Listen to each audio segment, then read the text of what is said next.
Good morning.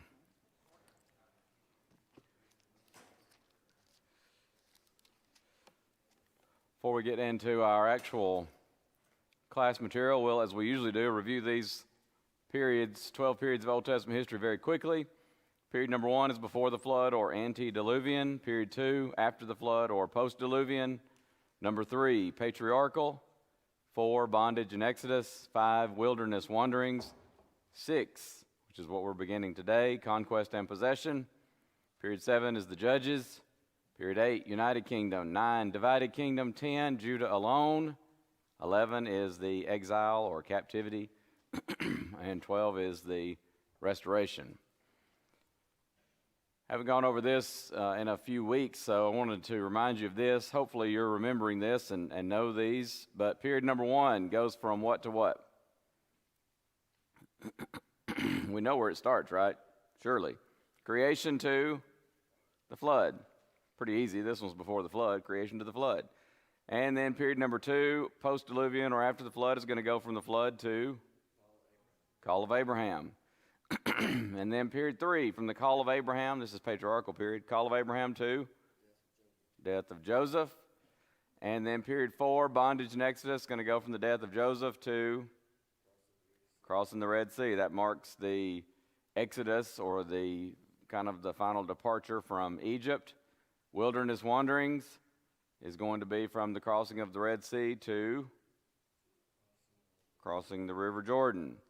That marks the entrance into the Promised Land. They did conquer some territory this side of the Jordan, but that kind of marks the entrance into Canaan or the Promised Land proper. Period 6, again, is what we're starting today, conquest and possession. So this will be crossing the River Jordan to death of Joshua. And then period 7, the judges, will be from the death of Joshua to the anointing of Saul as the first king of Israel, first earthly king. That brings us to the United Kingdom, which is going to be from the anointing of Saul to the death of Solomon. Saul, David, Solomon, about 40 years each. Divided kingdom, from the death of Solomon to the fall of Israel in the north. They're going to fall to Assyria, of course.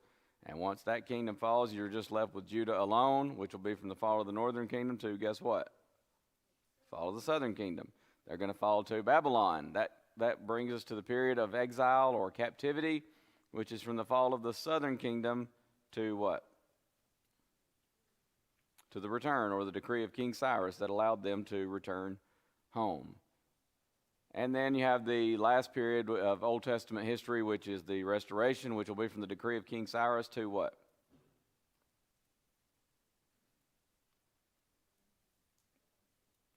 Basically, the best we can tell, it would be, you wouldn't be just way off if you said the end of Malachi, but the indication is, historically, you do some study, it seems that Nehemiah came back.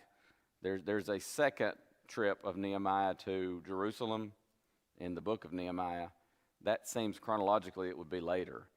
So we typically say in our study here that this goes from the decree of Cyrus to the end of Nehemiah's work. So there's that second return, and he's going to, in fact, you're going to see when you study that book that conditions deteriorated pretty quickly after he went back to the king. Of course, you remember the king in the beginning of the book asked him, how long are you going to be gone for? So he set a time. He goes back, and then he comes back to Jerusalem, and he has to make a lot more reforms. In fact, things had gotten kind of out of hand in many ways. All right, so those are our 12 periods of Old Testament history. Let's review period number 5, which is called wilderness wanderings. We already covered that, and it goes from... It's going to begin with the crossing of the Red Sea, right? Because it begins with the end of period 4. It's going to go to crossing the Jordan. And that's going to mark the entrance into the Promised Land. So one crossing to another, crossing the Red Sea, 2 crossing the Jordan. Where do we read about it in the Bible?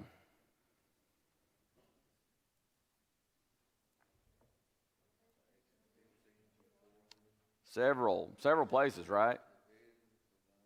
Yeah, Exodus 15 through 40, all of Leviticus, all of Numbers, all of Deuteronomy, and a couple of chapters there in Joshua. I forgot to pull up my PowerPoint. I just like to pull this up so I can see what's coming up. I think I know, but sometimes I forget. Okay. Now, of everybody who was numbered in the first numbering of Israel, the only ones allowed into the promised land,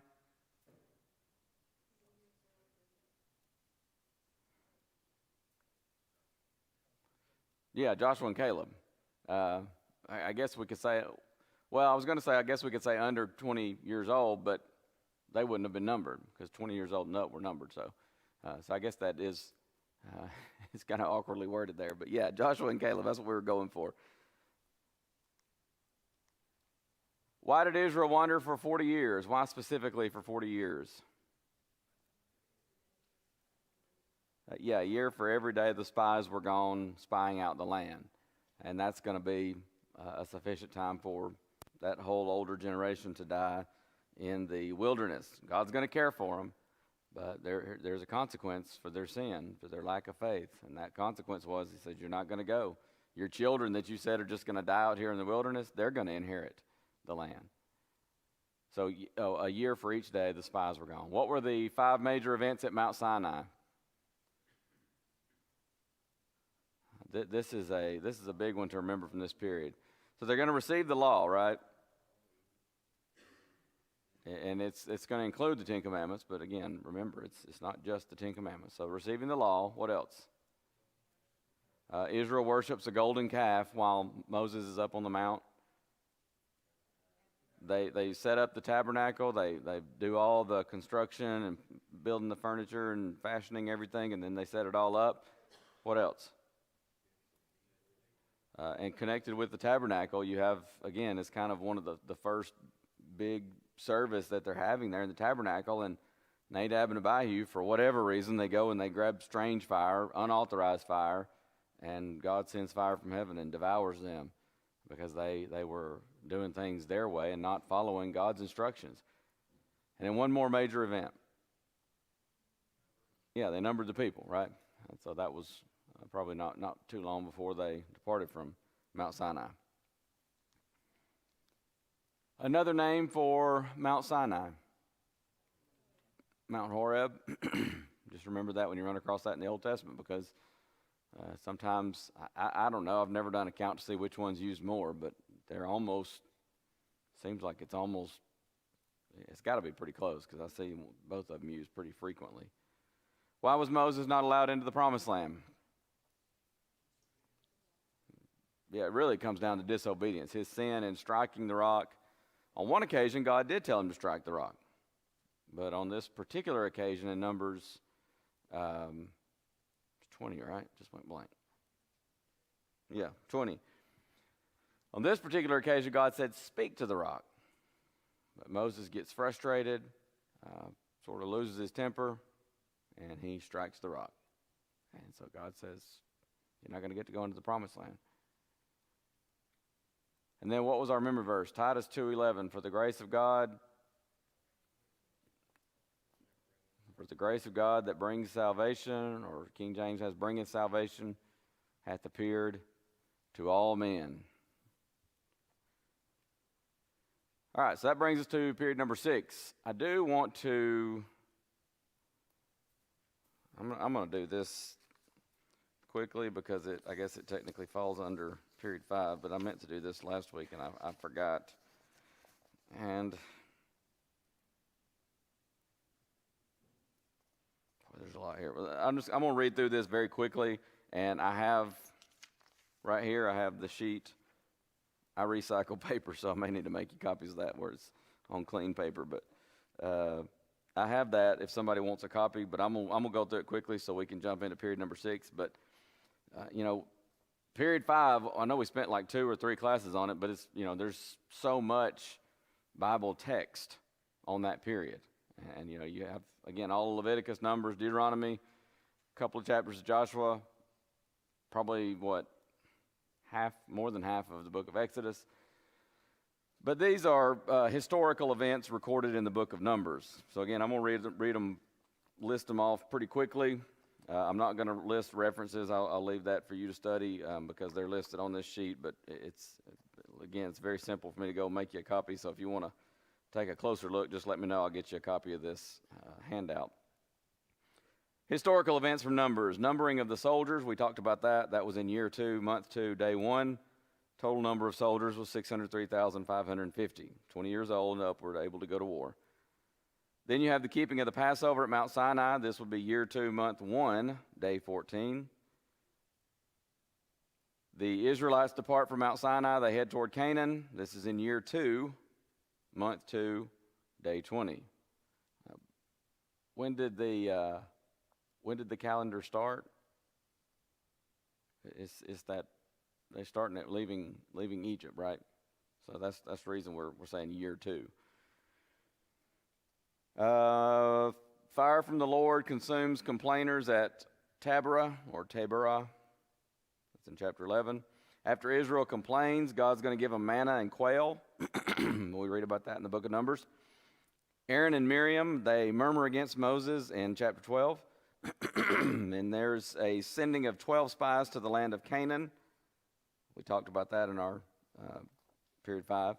Then, of course, the 10 of the 12 spies bring back a bad report.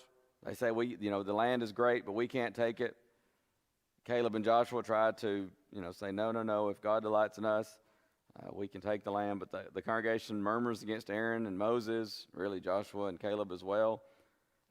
They try to exhort the congregation not to rebel. God says the Israelites are going to wander in the wilderness for 40 years as a consequence for their lack of faith. The Israelites, they disobey God and they try to go anyways to take the land.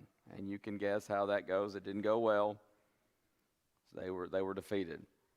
Chapter 15, you have Israel stoning a man that gathers sticks on the Sabbath. He was placed in ward until God said what needs to happen there. Korah's rebellion is recorded in Numbers chapter 16. Korah's rebellion against Moses and Aaron, Dathan and Abiram along with him, and some others as well. 14,700 Israelites die in a plague after that because they murmur against Moses and Aaron. After God acted to show Moses was his chosen servant, the earth opened up, swallowed up Korah, Dathan, Abiram, all their possessions. And then the next day, the congregation, at least a large number of them, they said what to Moses and Aaron? You've killed the people of the Lord. And you can almost just hear Moses going, seriously? I didn't do this. God did that. He opened up the earth. You think I can just do that? But anyway, that was the accusation they made against Moses. So 14,700 Israelites died in a plague from that. In chapter 17, again, this is kind of continuing from that rebellion in chapter 16. God chooses Aaron's rod, causes it to bud, bloom, and produce almonds. Again, it's showing, God says, Aaron is my chosen one. Moses is chosen. Aaron is chosen. Aaron's the high priest. Moses the leader of the people. He's just nailing that down emphatically. God designates the role of the priests and the Levites in chapter 18. Death of Miriam is in chapter 20. Of course, Moses and Aaron not allowed to enter into Canaan because of their sin in chapter 20 as well. And in chapter 20, the Edomites refused to allow Israel to pass through their territory. So when you get to chapter 21, Israel's kind of frustrated. They're probably tired. They've had to take kind of the long way around. Early part of that chapter, you have Israel defeating some Canaanites at Hormah. You have the fiery serpents. Moses puts the bronze serpent, you recall, up on the pole, and anyone who would look, they could live. By the way, at the end of chapter 20, I didn't mention that. I skipped over it. Aaron died at Mount Hor. Eleazar replaced him as high priest. So mid part of chapter 21, Israel's going to enter the area east of the Dead Sea. They're going to defeat 2 kings of the Amorites on this side Jordan, Sihon and Og. That's east of the Jordan River, or we sometimes call it Transjordan. Chapters 22 through 24 deal with Balaam and Balak. Balak wants Balaam to come and curse Israel. And he offers enough money, and Balaam says, all right, you've offered me so much money. I mean, you made me a deal I can't refuse. And so he goes, and every time he opens his mouth, what happens? He blesses them. He opens his mouth to curse them. Every time he does, he blesses them. There are things where, God has made us free will beings, but there are some things that they're unalterable. And God was blessing Israel, not because of their own inherent goodness, but because he's bringing in the Messiah. We've said that over and over again. Don't forget that. And so there was no possible way this man in a prophesying type way could curse Israel. He's trying to do so, but every time he opened his mouth, he would just bless them. And we learn from the New Testament he was greedy for gain. Maybe he wanted prestige. But whatever it was, every time he opened his mouth, all he could do was bless them. And it's almost, I think there is, not just in a flippant way, but it's humorous really to read it, because Balak gets so angry and so frustrated with Balaam. And he says, I call you here to curse my enemies, and all you do is you keep blessing them. And Balaam turns around and says, well, didn't I tell you that's what would happen? I can only say what God puts in my mouth when I'm prophesying. So it's almost humorous, but at the same time, it's not funny at all, because here's a man who's trying to curse God's people. So, chapter 25, Israel worships idols, and they commit adultery with the Moabites. And, this passage there in chapter 25 is so frustrating, because what basically happens, and you learn this again later on putting other passages together, Balaam realizes every time I open my mouth to curse them, a blessing comes out. I can't curse these people, but he says to Balak, I'll tell you what you can do. You get some women to come in there and seduce them, get them involved in idolatry and fornication and adultery. And he says, look, I'm telling you, you get them involved in that mess, and God will curse them himself. He won't put up with that. So all you got to do is cause them to stumble in that regard, and they'll be cursed. Well, sure enough, those Moabite women come in, and it's just an awful scene that you see there, with them getting involved in the idol worship and the fornication.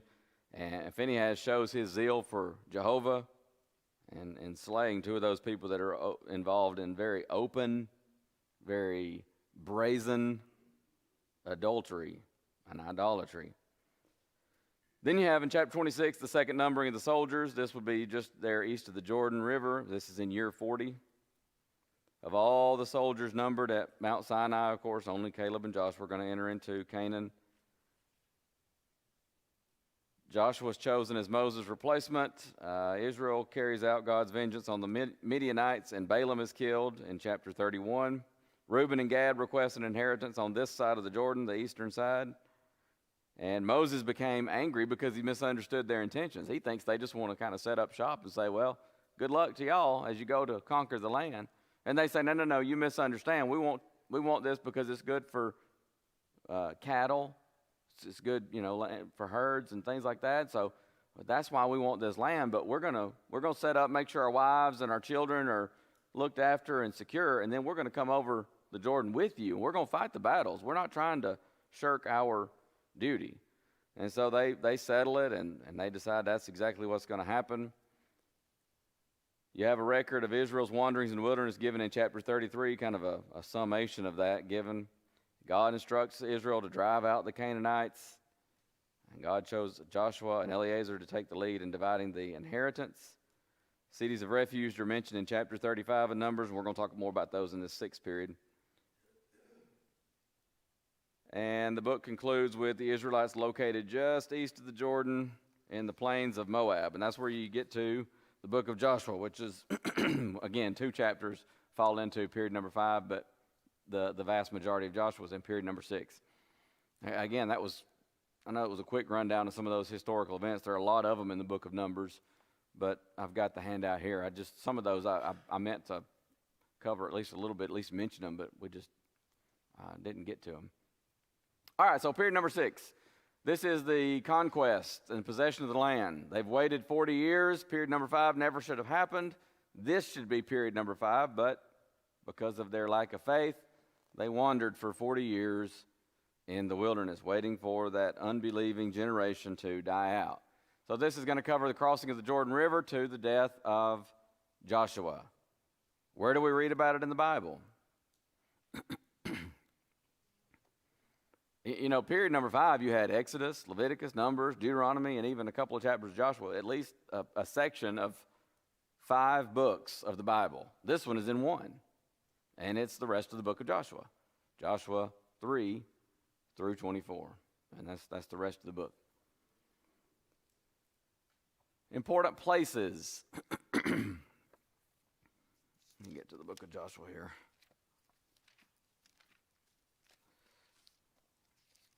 I need to check. I just realized I didn't check a reference. I thought it might be a typo. No, it's not. Okay. All right, so important places. Where do you think might be some important places in this period? The Jordan River, that's where they're going to start. They got to cross over the Jordan River, right? Jericho, yeah, obviously that's the first city they're going to conquer once they cross the Jordan River, and that's one of those, we have a lot of information about it. We have also, by the way, a lot of archaeological information that supports exactly how the Bible describes this. Ai, that reminds me, Reagan, you asked me a question about that, and I forgot. You help me remember that. I gotta do some research on a question that was asked about pertaining to Jericho. Ai, why is Ai an important place? I mean, Joshua, when you read this book, it's victory after victory after victory, except Ai. So what happened with Ai? Yeah, sin in the camp, right? It wasn't that, well, bless his heart, God just couldn't quite pull him through that one. There was sin. They go and they don't even send the whole army. They send a small, kind of a unit or whatever you want to call it, and they go and they get utterly defeated. And Joshua's he's on his face. He's upset. And what's going on, God? And God says, get off your face, Joshua. Get up. There's sin in the camp. You got to deal with that. Shiloh. Why would Shiloh be an important place? That's where the tabernacle is. That's where I thought I had maybe a missed reference, but I had it right. The whole congregation of the children of Israel assembled together at Shiloh. I'm reading from 18:1. And set up the tabernacle of the congregation there, and the land was subdued before them. It's going to stay there until what's going to change? Yeah, David's going to bring the Ark of the Covenant later on. But really it'll be, we're not told exactly what happens with the tabernacle, but it's going to be replaced. It's kind of where I'm going with this, with the temple. And of course, David wanted to build the temple. God says, no, your son's going to build the temple.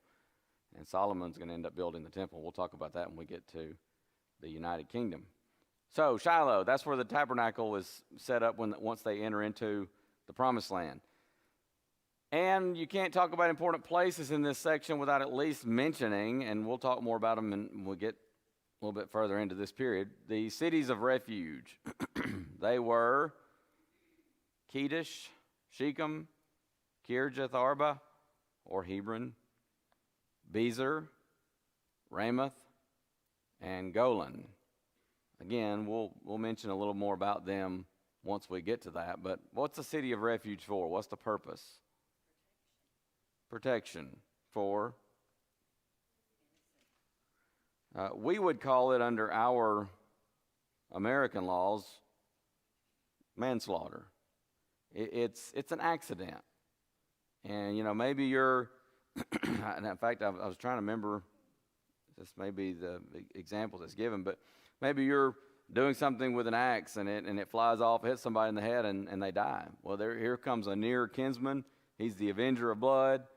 He's going to, blood for blood. And whoso sheddeth man's blood, by man shall his blood be shed.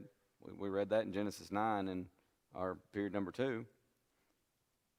Well, it was an accident. So what do? You flee to a city of refuge, and they're spread out evenly, some on eastern side of Jordan, some on the western side of Jordan. They're supposed to be very accessible, and you flee there, and the Avenger of Blood, he can't come there. And the judges are going to hear your case, the judges of the city. They're going to listen, okay? And it may be that when they listen and weigh the evidence, they say, doesn't sound like an accident. This is clearly not manslaughter. This is not an accidental thing. And so they may turn you loose. Well, then the Avenger of Blood, he can, but if they say, okay, yes, you can remain in the city of refuge, then he could not touch you unless you left. And you also had another stipulation. You could leave the city when? After the death of the high priest. There's a lot of typology in that. And again, we'll talk about it more when we get to a little bit more into this period. Let's talk about important people in this section. Reckon who might be top of our list?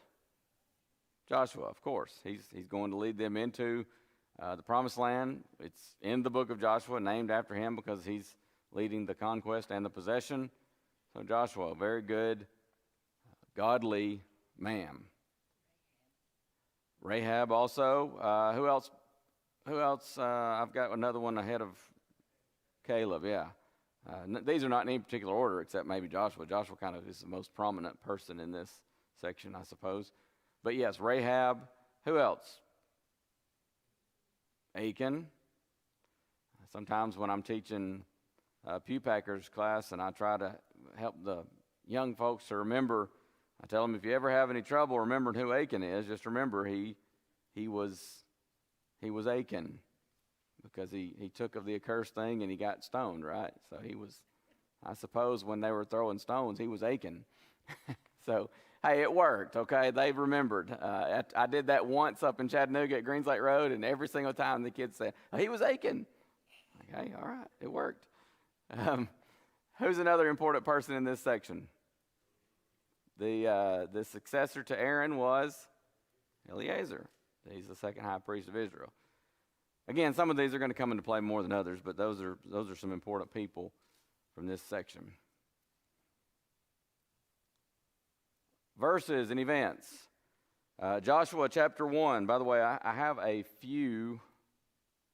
I have a few handouts from period number 6, and I know I still got a couple from period number 5, and I can always make more of those. But I think I handed out period number 6 a few weeks ago, if I'm not mistaken. I think several of you got those, but if you didn't and you want one, I've got those. Joshua 1, 6 through 9. God is going to encourage the new leader.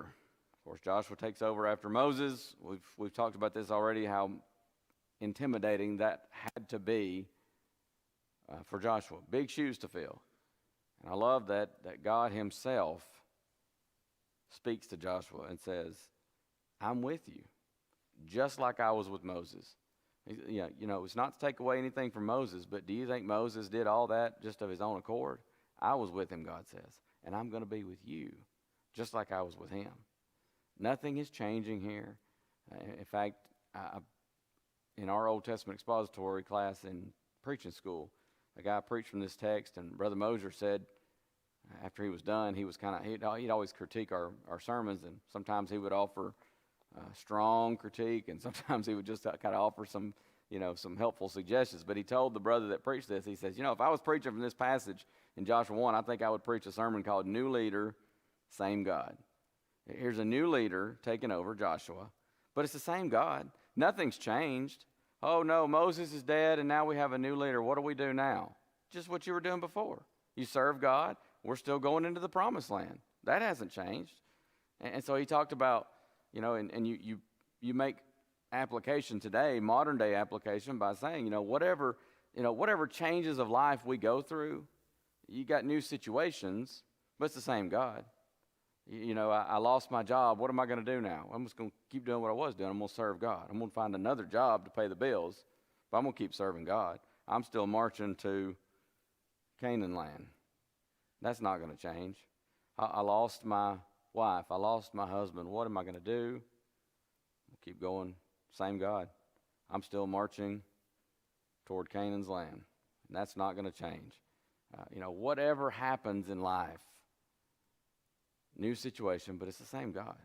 You just got to keep going until we reach the promised land. And so God says to Joshua, there's a new leader, but the plans haven't changed. We're still going into the promised land. Chapter 2, Rahab. She's going to hide these two spies. This time Joshua, he sends out the spies, but he only sends two. They go, they get to the city. I'm not gonna spend a bunch of time on it, and I'll just leave it to you if you want to research it further. People sometimes talk about this. There's a couple things here to bear in mind. One of the things people talk about sometimes is, she's mentioned in Joshua 2 as Rahab the harlot, the prostitute. She's never condoned for that. But there is some evidence. In fact, I was trying to remember where I read this. It was recently. I think it was Adam Clark, maybe the commentator that. But anyways, there's evidence, and you can look and see and weigh it for yourself. There's some pretty compelling evidence that this would be a term in the Hebrew that, as often as not, could be better translated like an innkeeper. So some people have looked at that and they say, nah, I think somebody's just trying to sugarcoat. And listen, the Bible doesn't sugarcoat the flaws of its heroes. And she's in an idolatrous city, right? And they're eating up with it. So she's lost either way because, so I don't know. Like I said, that's why I'm not going to spend a whole lot of time on it, because it really doesn't matter. And some people say, oh, no, I think she was probably a good woman, and she would have been an innkeeper. She's right there on the wall. It makes sense. And, okay, there's some evidence. But the Bible does not sugarcoat the flaws of its heroes, if she was, in fact, a prostitute. You see this with Abraham. Abraham lied. He walks into a city, or at least a territory, and he says, oh, no, this lady, she's my sister. And people, I've even seen years ago, there used to be this Yahoo list or whatever email thing, and people would have these written debates back and forth, and you could learn a lot by reading or watching a debate. If you ever get a chance to read or watch a debate, do it, because you'll learn so much, because they really challenge each other's points, and you can see what is the truth. But this one guy, he just wanted to justify Abraham. and it's what the other guy kept saying is, look, I'm not trying to take away from Abraham and what God says about him, but he was human. And that's the whole point. That's why the Bible records some of these flaws of men and women who were righteous men and women, is to show us they were human. But anyway, so Rahab, regardless, she hid the two spies. She lied about it. There's no denying that. We've talked about this before. She's not commended for her lie. She's commended for her faith. And she turns to Israel, to God, and becomes what we would call a proselyte. And incidentally, from our Wednesday night class, did you notice she's in the lineage of Christ? And so is Bathsheba, and so is Ruth. So you have 4 women listed there in the genealogy of Christ, and Rahab is one of them. But she's not commended for lying. She's commended for her faith. And that's the references there to Hebrews 11:31, James 2:25. So that's from chapter 2, chapter 3, and also chapter 4. They crossed the Jordan on dry land. This is year 41, first month, 10th day. Chapter 4, verse 19 references this. As soon as the priest's feet hit the water, they cross on dry land. And they, of course, set up a memorial as well. When you get to chapter 6, this is where they conquer Jericho. One time a day around the city for 6 days. Seventh day, march around it 7 times, blow the horn, shout. The walls fall down. Again, there is archaeological evidence that supports this. They were also told to do what with the city after the walls fell? Do what?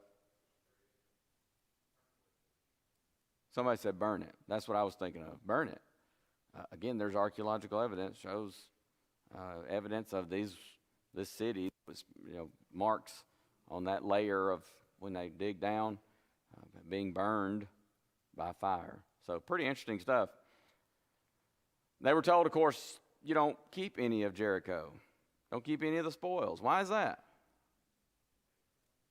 It's the first fruits, right? This is the first city that they're conquering in Canaan proper. The first fruits always go to God. He says, this is dedicated to God. Now, the rest of the spoils, they're going to get. And the irony here is, go ahead and pull up this reference from chapter 7, because Achan decides, I got to have some of this stuff. So he takes it, and he actually says in chapter 7, I saw, I coveted, I took. And they go to Ai. These several men lose their lives at Ai because Achan has decided, I just can't wait, I got to have this now. They finally deal with it, and they bring out, there's several interesting statements there in chapter 7. Achan's statement, after he's found out, I saw, I coveted, I took. There's a statement about sin in the camp. Really, God literally says, verse 13 of Joshua 7, up, sanctify the people.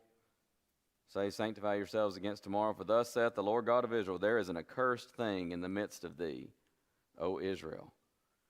The idea of an accursed thing is a thing devoted to the Lord. You'll see if you have an ESV, almost every time that word accursed is used in the Old King James, the ESV will have there. Sometimes it translates it a different way, but at the very least there'll be a footnote, like devoted to the Lord. Has anybody got an ESV? I do. I had to look it up on here.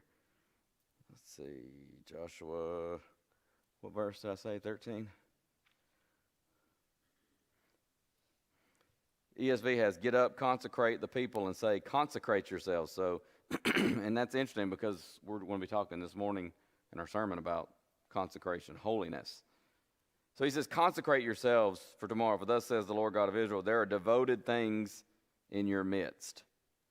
So that's all this has. Usually there's a footnote that'll say something, a little bit more information. But anyways, that's the idea. Devoted. It's set apart. And that's what, something that is consecrated, that's what it means. It's set apart, holy, sanctified. Those are all synonymous terms. It means it's set apart. That was set apart to be devoted to God. But Achan took of it. So, they're going to be brought, he says, in the morning, you're going to be brought according to your tribes. God's going to pick a tribe. Then you're going to be brought according to your family. God's going to take a family. Then you're going to be brought according to households. God's going to pick a household. And he says, and then you're going to be brought how? Man by man. Yeah, that's interesting. There are times when you just fall in with a good group and good things happen, right? And there are times when you're kind of in wrong place, wrong time. Maybe you're in with a bad group and you suffer for it. Sometimes in preaching school, we'd have some knucklehead that do something really silly, and sometimes that knucklehead was me. But sometimes somebody do something, and one of the instructors will say, "Boys, it sounds like y'all got a lot of time on your hands. So I tell you what, we're going to do. We're going to do an extra 5 sermons from the book of Acts, and how about we have those by next Friday?" And you're kind of going, "What?" And this guy's gotten us more work. He's caused us to have more work. Well, sometimes that happens, right? Sometimes somebody does something, and the teacher is going to reward the group, and you're blessed because of that. But then there are times when it's man by man, and you're going to stand man by man in judgment. I can't look to my family, to my household, to my tribe. I can't look to the congregation and say, well, but Lord, I was part of a faithful congregation. We talked about this last week in the sermon. It's man by man. So, of course, when all this happens, Achan is chosen. He says, I saw, I coveted, and I took. This was set aside. And what the irony of all this is, Achan, his family, everything, and there's an indication that his family was complicit somehow in this. But when you get on into the book of Joshua, Joshua's going to dismiss the tribes and send them home with all these spoils and say, here you go. God has blessed you. The rest of these spoils are yours to take. And if Achan had just waited, all that, and every time I read it, I just sort of shake my head and I think, and that's a cautionary tale for us. Stay the course. Follow God faithfully. There's a reward in following God faithfully. The rewards are for the faithful, and we have to remember that. All right, that's a good stopping point. We'll pick up with the getting into the conquest, conquering Canaan. And sometimes people want to know, why does God say slay the inhabitants? In fact, I had a YouTube comment a week or two ago on one of Eric Lyon's lessons. Says, you can't be serious. You believe in the Bible. The Bible's the most immoral book in the world, this fellow said. And sometimes people will reference this right here, and they'll say, God said to slay all those people. How could you say that's moral? Well, we're going to answer that question in our class, Lord willing, next week. We'll have a break before our worship period, and we'll pick up here next week, Lord willing. Thank you very much.